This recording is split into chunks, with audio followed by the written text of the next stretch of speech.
What do you think about like YouTube being this destination for stunts and these? I mean, you look at like the Nelk boys, you look at all these groups of people who probably grew up watching you guys and then have gone on to have tons of success doing it.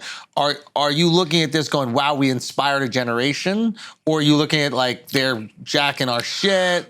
Is it love? Is it admiration? Is it neither? And what a fascinating dynamic, man. I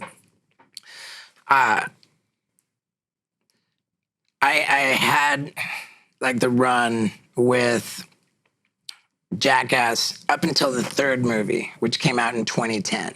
And I was newly sober in 2010. I was starting with the comedy in 2010. And the comedy was in its infancy. I had no idea if it was going to work, but I was just giving it hell and trying my best. And I was very unsure about that. Come 2013, the one gig I had on TV, I got fired from.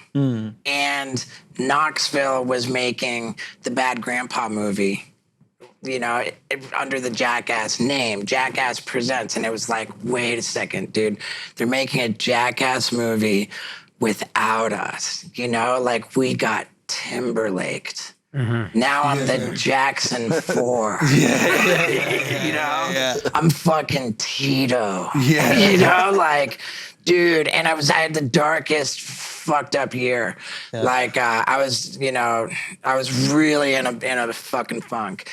And at one point in that year, some guy, a manager, called me into a meeting to talk about managing me. And this guy, 2013, we were talking a decade ago, and he says, dude, it's all about the digital space. You got to have a YouTube channel. You got to have a podcast. You got to be cranking on social media. That's where it's at.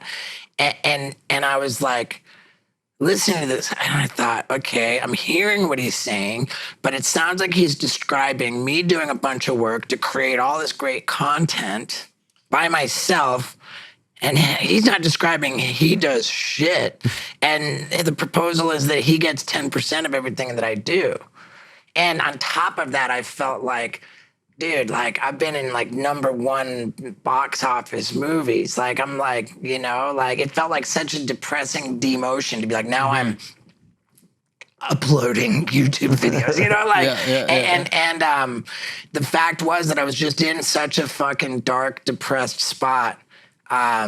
That I just, to keep my sanity, I just fucking, and my other buddy was like, dude, I'm killing it in YouTube. Like fucking, you know, he taught me how to edit. And now I no longer needed any fucking permission from any fucking corporate asshole to allow me to do something. Now I just do whatever the fuck I want. Sir. So back then, that was 2013 when I launched my YouTube channel.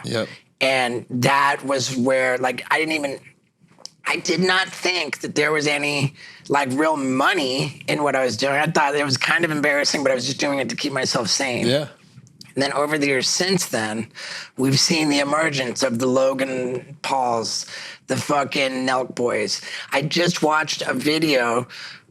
The title of it was something like the influencer bubble is gonna pop, you know? And it was like, it said that these fucking YouTube people are now making as much or more than bona fide fucking A-list stars and fucking way more. And like top athletes. Way more.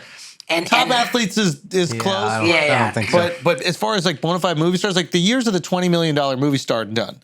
Like maybe Tom Cruise for like a Top Gun if he's getting points in the movie, that kind of stuff. But like nobody's paying Will Smith $20 million for a movie anymore. They're just not bringing in the money. So those numbers are going way down.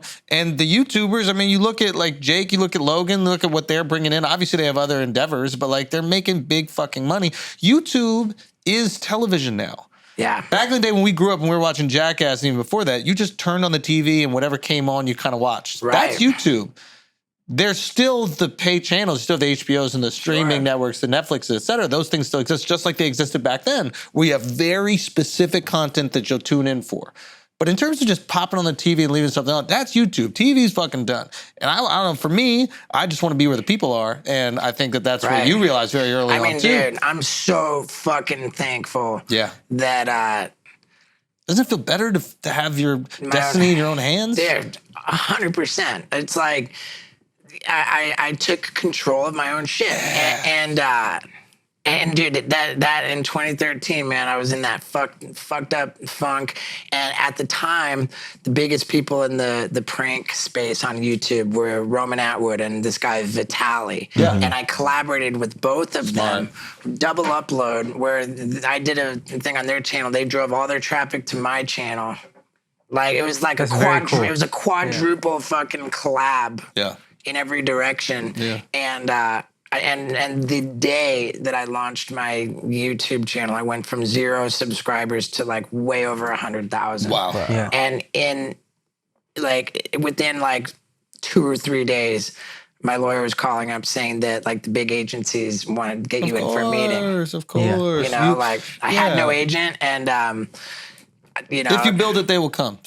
Yeah. Simple as that. You build it, they will. I again have no fucking agent. But you don't need it now. Yeah, I don't. You do everything you want to do. You create the things you want to create. Right. If people want to buy in, they buy in. If they don't, you just do it for the people that already love you and they want to see what you got to do. It's very simple. It's the best way to create. Right. You just have to, I don't know if you struggle with this. Some people struggle with this idea, especially if they're older. Like they validate themselves through like the network names and the brand names.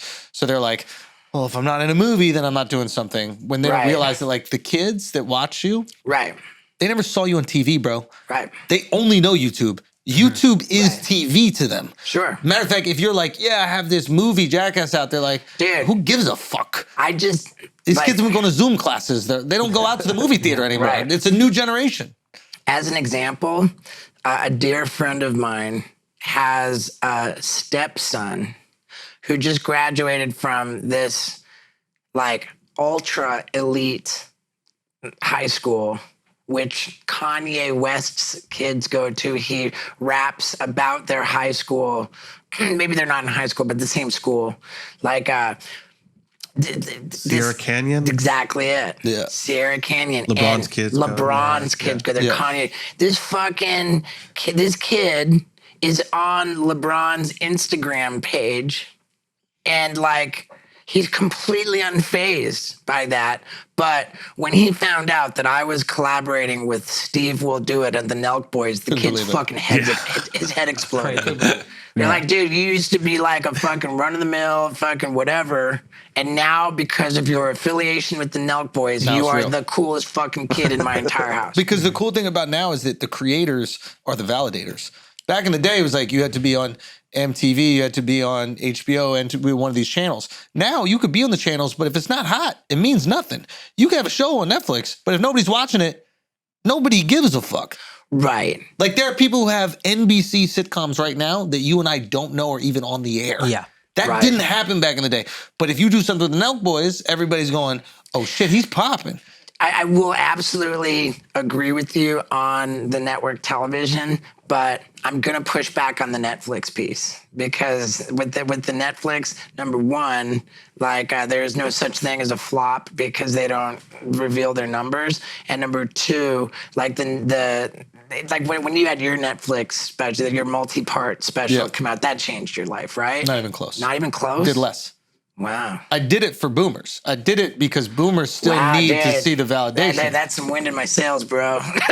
I'm being serious. Like I did it for people, to be honest, like you. They go, you see me have a Netflix special next to my name. You're like, oh, he's legit. How do you explain Bert Kreischer? Bert Bert will tell you this to his face. Bert is a marketing genius. One has an amazing live show too. But 3 is a viral sensation. It is YouTube that blew him up. He had a Showtime special that he ripped off. If you look at anybody selling tickets right now, none of them are doing it because of Netflix. Wow. You look at the people really, I mean this, none of them are doing it because of Netflix, none of them are doing it because of HBO, none of them are doing it because of TV. There's a lot of people who have those specials, but they're not doing it. The people who are selling tickets right now are on YouTube. They're either releasing specials on YouTube, they have podcasts on YouTube, they're able to build in that space. And the beautiful thing about you having your own YouTube is every time you do something big, it drives people back to your content. For sure. There are people that you're gonna watch on this thing and they're gonna be like, oh, I didn't even know he had a podcast. Boom, spike. We haven't mentioned my podcast. You have a podcast. It's insane. But listen, the beautiful thing about YouTube is you don't need to mention shit. YouTube mentions it. They're watching it, and all of a sudden right here, it's like, yo, you might like this. Right. And you will say to YouTube, I don't like that. And then the next day it goes, I think you're gonna like this. And then I don't like that. And then 3 days later it keeps recommending it. You're like, fine. And then you watch it.